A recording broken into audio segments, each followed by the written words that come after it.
Hello, hello, it's the 1st of May. Outdoor knitting starts today. Yay! Hi friends, please forgive me for not podcasting for 2 whole months. I was going through some stuff. Our family was going through some stuff, so everybody's fine, everybody's good, and I wanted to talk to you today. First of all, what I am wearing. This is a design by Corrine Walcher, W-A-L-C-H-E-R. Here is her card. Corrine is a friend of mine. She's Canadian who is now American. Smart girl. She lives in Texas and is also known as Gingy Knits. She is a designer. She has over 300 designs, sweaters such as this pullover, Celestial Seas pullover. She has socks, hats, cardigans, just a lovely, lovely person. Please look her up over on the Instagram and check out her website. She's got gobs of patterns. The reason why I am a little bit late in my podcasting is we did have a death in our family. We had to put down Puma. We didn't have to, but we were watching him suffer. He had this big old tumor on his ear that was inoperable. Excuse me. He was not cleaning himself. He was still eating and drinking, not very much. Using his little house that my husband had built for him as his litter box. He was just a mess. So, losing lots of weight. So we put him down on March 8th, and I thought I was okay. And then the sad hit. And I was just sad for like 2 weeks. There was a soul missing from our house. We miss him terribly. One of the things that we've been doing is, since he's passed away, is we are blessed to have lots of no-kill shelters here in the Grand Valley, and we have been visiting some of the kitties over at one of the cat shelters. We've been going over to another cat shelter and giving lots of pets to an old guy named Rufus, who I think he's had all of his teeth pulled or is getting all of his teeth pulled. He's always been in a cage, the poor guy. Nobody knows how old he is, but he is a love. He's kind of orange and white, just like Puma was. And he has this big, loud purr that fills the room. But he's been feral all his life, and he's been in this cage. He came from the county shelter to this little shelter, and it's sad. He needs a foster. Some of the things that I wanted to show you were some things that I have finished. I haven't just been laying in bed crying like I did when my dad passed away. I have been a little bit productive. Do you remember last September, I believe? I can't remember. Peggy will have to remind me. We went to a yarn festival that was about 3 hours from here on the other side of the mountain. And our daughter, I went specifically to see my friend Peggy. This is Peggy. She is the 100thsheep.com. If you know the parable of the 100th sheep, you'll understand why she's called that. Peggy is a fellow dyer, a fellow homeschooler, a fellow Christian. I adore her. And in 2 weeks, she's coming here to my little town to teach a group of us how to dye, how to do a specific style of dyeing. I'm very excited. This next weekend, she will be at the Maryland Sheep and Wool Festival. I'm so jealous that she gets to go. Also, Corrine will be at the Maryland Sheep and Wool Festival. So if you're going to Maryland Sheep and Wool, look up Corrine and look up my friend Peggy, known as 100th Sheep. So Peggy dyes fiber. This is some Falkland that I spun. Peggy is very generous with her dyes and her braids. This is, it's in 2 sections because I had to put it on, I think, 3 bobbins. She dyes 6 ounces of fiber at a time, and our daughter picked this out so that I am going to knit something with her.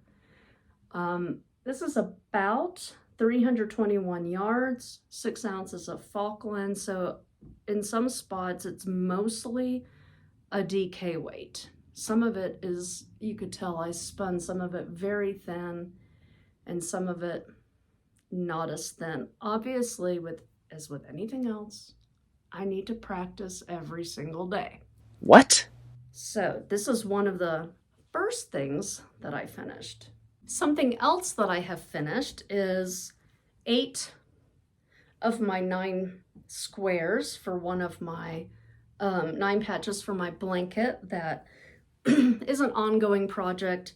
Each of these little squares is about 10 grams of DK weight, and these are just all leftovers, or sometimes I will throw an extra 20-gram mini into a pot of dye, just dye it up, and that way I could have a little sample of what I did. Here it is, kids. This is the Wildflower by Wise Owl Knits. Cheryl wrote this pattern. Cheryl lives in Indiana, woohoo!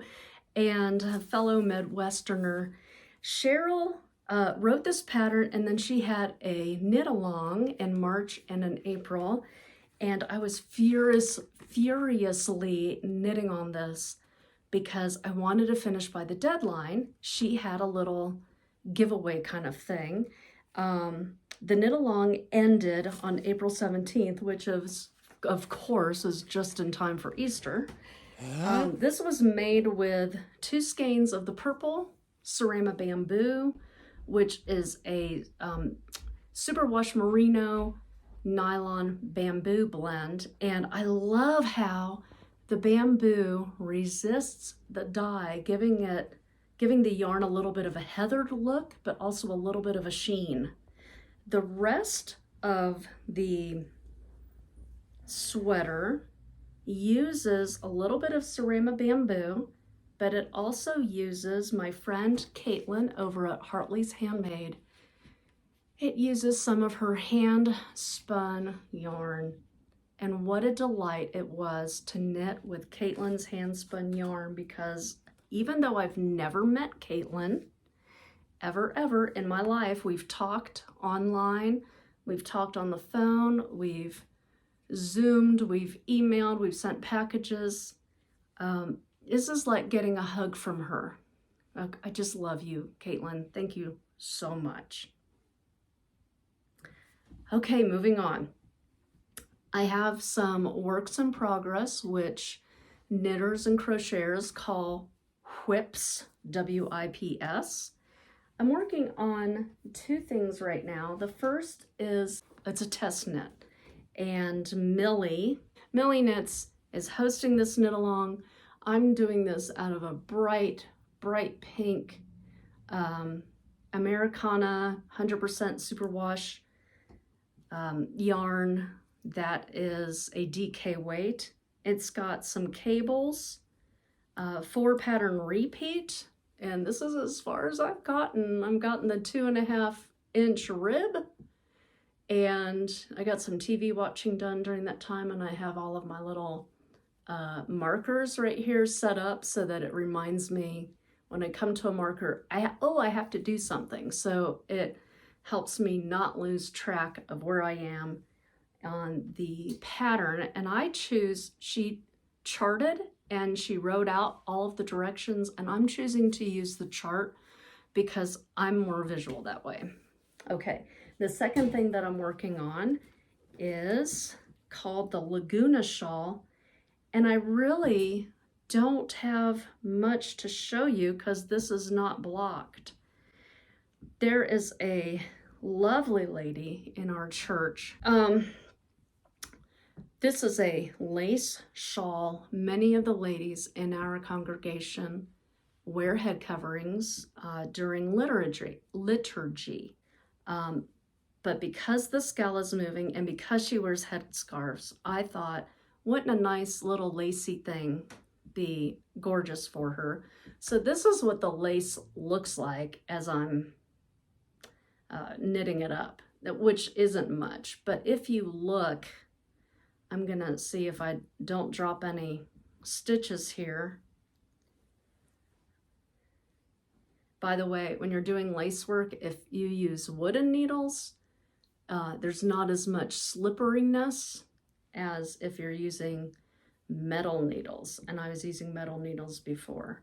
So if you take this lace and when you block it, it's gonna open up and it's gonna be very pretty. So the whiteness of my skin should show through. Okay. I want to go back to say something about my wildflower tee. I did make a couple of modifications. Where my waist is and where this sweater ended were not compatible with one another. So I made this about 3 or 4 inches longer than it should be, because I like for all of my self to be covered up. The other thing is I made the sleeve longer than about 2 inches longer, because my extra hello, meaning this part that continues to wave as I wave hello to you. Thank you, Kari, for that. My extra hello was gonna hit right here with the sleeve, and we don't want to highlight the extra hello. So I did make this sleeve, both sleeves, a little bit longer than they are written for. Some of the things coming up, I am continuing to dye for the Patriot collection. Remember, this year I'm doing a fingering, a DK weight, and brand new this year, a sparkly fingering. What? So if you have never gotten a Patriot collection, what are you waiting for? Karen Hooley of Karen Hooley Designs wrote a beautiful crochet pattern using this kit last year, or a few years ago, and it's called Home of the Brave. You can find that on KarenHooley.com. I am continuing to dye those. Mr. Man is twisting them, and then Mr. Man and PK, Precious Kid, Precious Child, PC, are going to assemble them at the end of this month so that they could be mailed out at the beginning of June. So look for the Patriot collection. I have also announced my countdown calendar.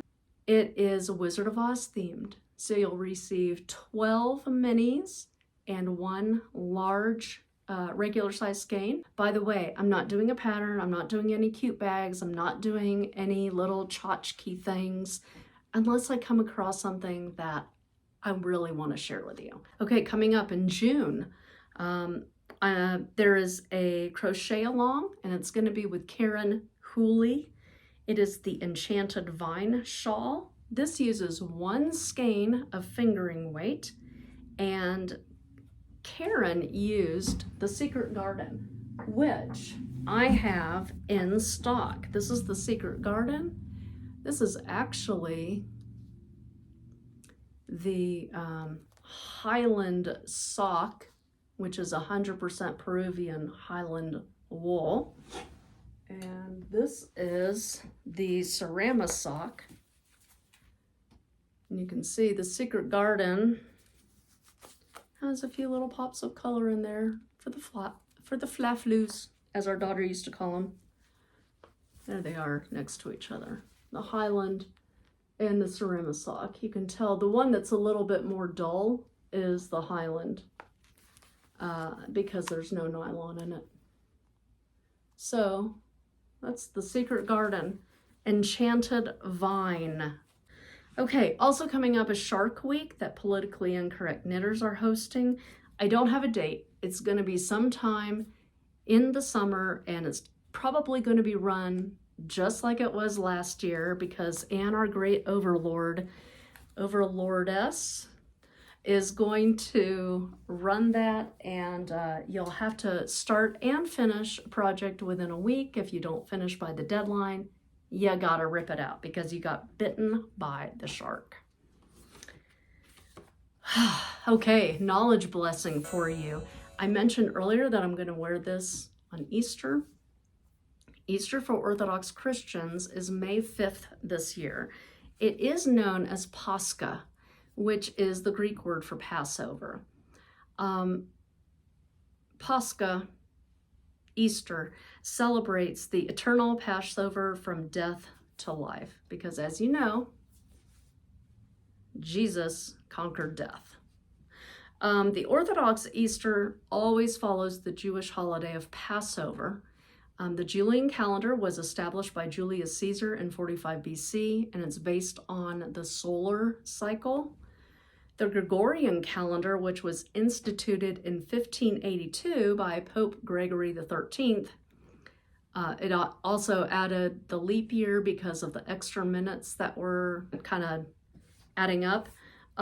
It also, when Pope Gregory did this, it pushed Easter further away from the spring equinox.